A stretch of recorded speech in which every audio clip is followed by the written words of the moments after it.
Hey, so tonight I'm going to do a video on bonding. There's a lot of people that probably just got some sugar gliders for Christmas and want to know what on earth they're supposed to do now.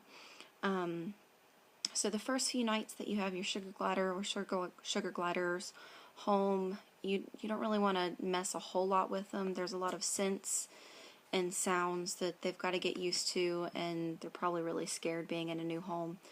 And especially if you got your sugar glider from the mall, they're going to be really scared because they've not had a whole lot of human interaction. So you're going to want to give them a few days, maybe even up to a week, depending on how skittish they are, to give them time to adjust to their new surroundings.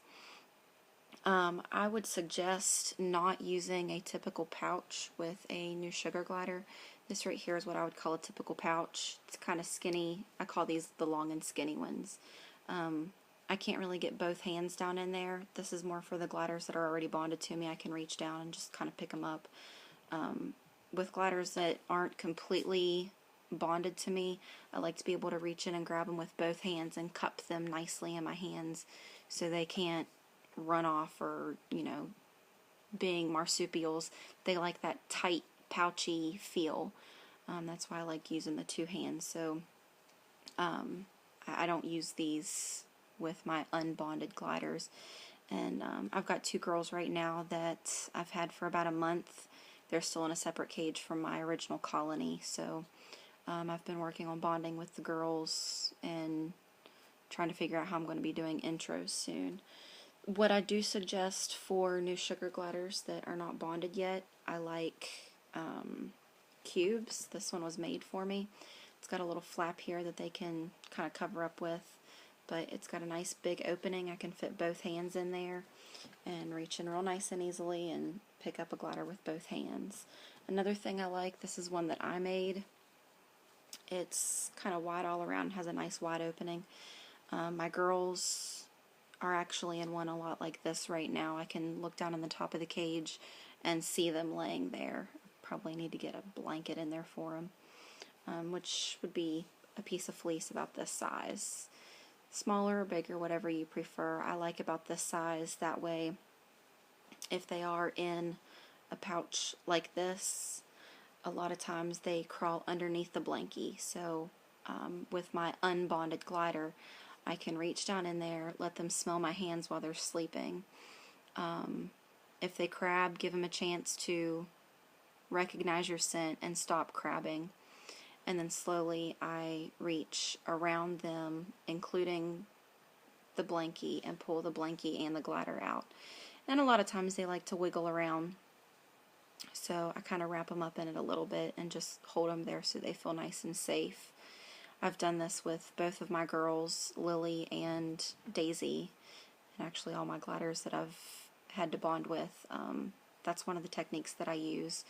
Of course, this is after you've not done a whole lot with them. Maybe stick the first few days that you have them in your house. Maybe stick your hand in the cage. If they let you get close enough to sniff your fingers, that's a good sign that they're starting to be interested in you. I think I've had my girls for about a month, and just in the last week they've gotten to the point where I reach my hand in and they'll actually put their front hands on my fingers and sniff my fingers and lick my fingers. Up until a couple weeks ago, they would just jolt in an opposite direction. So that's a good sign for the bonding. And then I would suggest, being able to reach in, pick them up using the fleece. A lot of people recommend for bonding, they recommend a bonding pouch, which has a zipper on the top and a mesh front. It is what it says it is. It's a bonding pouch. They can't get out to run off, but it's got a thing that you can put it around your neck and hang it around your neck, wear them around, and you don't have to worry about them going anywhere. I think I've had my new girls in a bonding pouch once, and they hated it. My gliders, for some reason, my gliders don't ever do well with bonding pouches. My 4 that are already bonded to me, I've always put them in my shirt. I don't know, I must do things differently than everybody else, but it must work because I can't hardly even do tent time with my gliders because they just prefer to be on me. They're either in their cage asleep or they're on me or they're just playing in their cage. When they're on me, they don't want to get off of me. They just chill out on mama. So that's why I'm making this video. Some of the things that I do that must work because my gliders love me. So when you're working on bonding, maybe if you want to get your glider to be a bra baby, reach in the pouch with the blankie, wrap them up. And what I've noticed works incredibly well is their marsupials. They like to be a little bit tight. I found one of these things. It's some sort of a bra, very stretchy, doesn't have any straps on the top or the bottom. And I'll actually put this over top of a tank top. And then in this, put both of my girls between the tank top and this bra thing. That way they're not on my actual skin. They might not be very comfortable with that yet. And sometimes gliders that aren't bonded yet, they'll bite, they'll scratch. And that tank top's a little bit of extra protection for the sensitive skin on my chest area. So this goes over my tank top, and then I'll just kind of snuggle them down in between this and the tank top, and I'll kind of hold my hand there. If they start moving around or something, I'll rub them or pat them or just kind of hold them tight so they can't move around too much. This also helps to keep them more stationary. And probably do that for just maybe 5 or 10 minutes. See how it goes, how they like that until they start getting used to it. The first time that I used this bra thing, both of the girls fell asleep, and I kept them in my shirt for a good hour to 2 hours. And then I had to go pick my daughter up from school, so I put the girls back and went and got my kid from school. And that worked really, really nicely. I actually had them in my shirt today without this. I only used it twice. But that's a month after trying, having the gliders here, bonding with them. I've used this twice, and already today, just with a tank top inside my tank top, it's got one of like the bra things. Both of the girls, without any fleece, slept in my shirt for, I'd say it was 2 or 3 hours. I have Gizmo in my shirt today. He is already bonded, but I wanted to show you a few things that I do whenever it comes to bonding with gliders. He is obviously a bra baby and already bonded to me. But this right here is how I would suggest, you got the head. A lot of times they like to curl up in a little ball, but there you have it. He's already in a ball right here. And then you can just put it down in your shirt. Probably put the open part towards you or the open part up. That way you can kind of control, maybe open it up a little bit and pet your baby. That way your baby can get used to your fingers being touched and stuff. And then just kind of shove them down in there and it'll be a nice tight squeeze. If you're a guy, my husband complains that he's a guy so he can't have a bra baby. I would suggest almost using an ace bandage. Put on a wife beater tank top, wrap an ace bandage around, and then just stick it between the two. And then eventually your gliders will get used to being in that area, and you can just have a wife beater on, and their nails will kind of cling to your shirt. So you can guys can have bra babies, they just might not have bras. They can use an ace bandage and a wife beater or something. That would be my suggestion for men.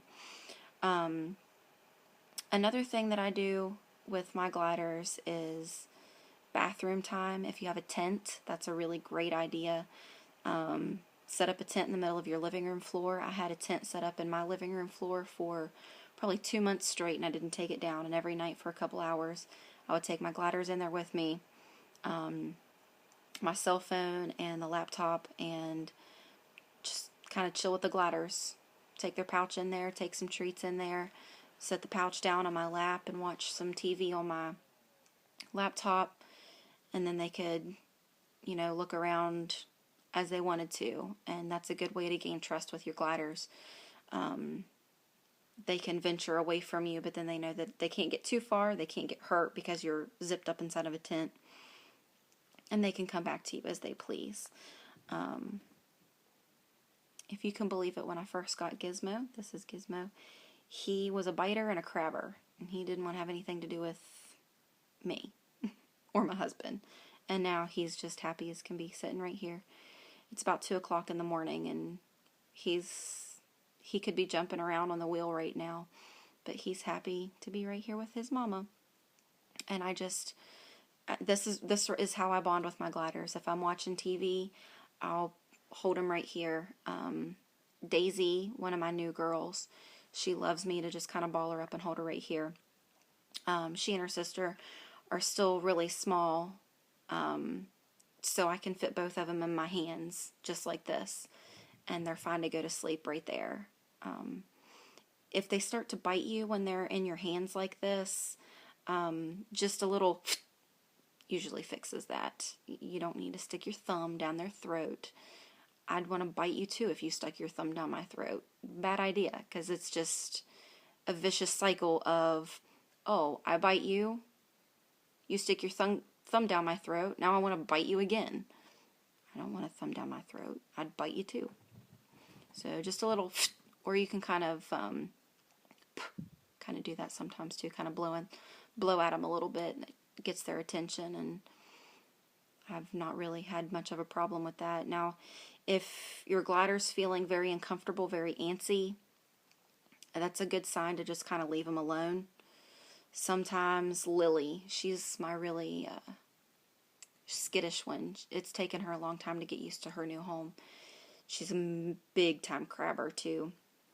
But she, sometimes when I'm holding her, the cat runs across the floor, my kid comes in, and I can see her ears perk up and her eyes get big, and she starts to freak out, and I can tell that she's freaking out, and there's no containing her. If she starts to try to run off or something, I try to hurry up and hold her tight, and a lot of times that settles her down, but sometimes it doesn't, and I just have to hurry up and put her in her pouch, which is a safe place, in her cage, and just give her a minute to chill out. Now with my bonded gliders, all I have to do is hold them tight like this, and they kind of chill out because they know mommy's safe. But the new ones that aren't bonded yet, sometimes they just kind of need to chill out on their own terms. And other than that, it's just on your own glider's terms. Gizmo's a bra baby. For the first few minutes of this video, he was in my shirt, and you probably didn't even really notice that he was there. He's a bra baby. Daisy, I can tell she's going to be a bra baby. Coco, Penelope, they're not. I call Coco my little parrot. She doesn't like to be in my shirt. When we're bonding, she chills out right here on my shoulder. If I'm wearing a hoodie, she goes in the hood. That's our bonding time. So, I mean, I've been known to put Gizmo in my shirt and take a nap, because, I mean, obviously he's being a sweet little boy. You gotta mostly pay attention to your glider, how your glider's reacting, how they're handling everything that's going on around them. And it's on their own terms. It's a process. You're not going to get bonded overnight with your glider. It's not going to happen. It's taken a month for me to be able to hold Daisy and Lily for an extended period of time. And after a couple of hours being in my shirt today, Daisy actually crawled around on my shirt for a little bit and didn't have the desire to jump off. If you have your gliders on you and they're not in your shirt or in a bonding pouch, and you want to, and they like start crawling around or something, a good way to keep them from jumping off is to just walk around. It's hard for me to stay put anyways, but if they need something to focus on before they can jump, so if you're constantly moving, they can't focus on an object to jump. And they'll just eventually get used to being on you, knowing that you're safe and nothing's going to happen. And like Coco and Penelope, they'll just perch on your shoulder and chill out there. And obviously Gizmo's nicely bonded to me. And there he goes. Oh, I need to trim some nails. So that's basically the bonding process from my perspective. Leave them in the cage for a few days. You feed them, maybe reach your hand in the pouch and let them smell you. Put a blankie in there with them that has your scent on it. After a few days, put your hand in there, let them smell you. If they're running around the cage, just kind of set your hand in there and they'll get curious about it. They'll come down, they'll sniff it, and that's fine. It's all on their own terms and what they're comfortable with. And then gradually work up to picking them up with the blankie, inside the blankie, holding them either in your hands, in your shirt, or you can put them in a bonding pouch. I feel like the bonding pouch, the bonding pouch doesn't do much for me. I just don't prefer it. I like to know what's going on inside that pouch, and if it's zipped up, I don't know if my glider's asleep or peeing or pooping on itself. And there's been plenty times that I've put a glider in a pouch, and they've been overwhelmed, and then they poop, and it gets smeared everywhere, and it's just a big mess. If they're in, a little blankie like this, I know what's going on. I can feel what's going on. I can see it, so I can judge and determine how well my glider is doing. And then work up to tent time or bathroom time. Make sure it's safe. A towel or blanket is underneath the doorway so they can't sneak underneath the crack of the door between the door and the floor. And that's make sure that they know that you're safe. If they want to crawl all over you, then just pace around the bathroom. If they want to jump off, I let them jump off and then pick them up and put them back on me. That way they know that that's where they're supposed to be. Sometimes I'll let them explore if I know that they're in a safe place, but if it's really bonding time instead of playtime, like during the day, for example, when they're supposed to be sleeping and not playing, I'll immediately pick them up and put them back on me, or pick them up and try to put them down on my shirt. And sometimes if they want to start crawling around and they should be asleep in my shirt, I'll just kind of tuck them in and hold them right here. So then whenever they do get comfortable and I can tell that they're curling up and maybe trying to go to sleep or sit still, then I'll let my hands out and I'll just keep my hand here and just kind of pet them, or maybe do this kind of thing. Maybe they don't like the light, so just kind of hold them tight right there. It's just about being comfortable with your glider, making sure that they know that you're safe. And I can't hardly even do bathroom time or tent time anymore because my gliders don't even get off of me. I can have all 4 of my bonded gliders on me, and this right here is pretty much what it looks like. Gizmo's in my shirt grooming me. Coco's here, Penelope's running around on my back, and Ziggy's probably up a shirt sleeve. Yeah, so I'll put all 4 of them on me and then just go do the dishes or something, because that's bonding time for us anymore. They don't really get off of me and explore. So I hope that this has helped somebody out there in glider world with bonding with your sugar glider. If you have any questions or comments, leave me a comment, post below, and good luck.